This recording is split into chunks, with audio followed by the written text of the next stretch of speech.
The DJI Avata 360 is shaping up to be one of the most ambitious drones DJI has ever worked on. This isn't a small upgrade or an Avata 2 replacement, it's a completely new hybrid concept that could redefine aerial content creation. Unlike traditional FPV drones or standard camera drones, the Avata 360 is designed to combine high-speed immersive FPV flying with full 360-degree cinematic video capture in one purpose-built system. The goal is simple: eliminate compromises and let creators capture everything in a single flight. At the heart of the Avata 360 is convergence. FPV drones deliver speed and dynamic movement but usually lack advanced imaging and safety features. 360 cameras offer creative freedom but often require awkward mounts and separate workflows. DJI aims to merge both worlds into one streamlined platform.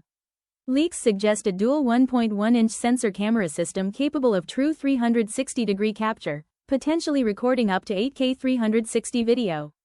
This allows creators to focus on movement during flight and decide framing later, whether that's cinematic FPV, third-person chase shots, vertical social clips, or immersive VR footage. Unlike most FPV drones, the Avata 360 is rumored to include forward and side obstacle avoidance, making FPV-style flying more accessible while still benefiting experienced pilots in tight or complex environments. Despite its advanced hardware, leaked specs point to a larger battery that could deliver up to 25 to 30 minutes of flight time, impressive for an FPV-capable drone with dual lenses and sensors. If DJI delivers on these leaks, the Avata 360 could replace multiple devices and reshape creative workflows entirely. Subscribe for updates as we get closer to the official launch.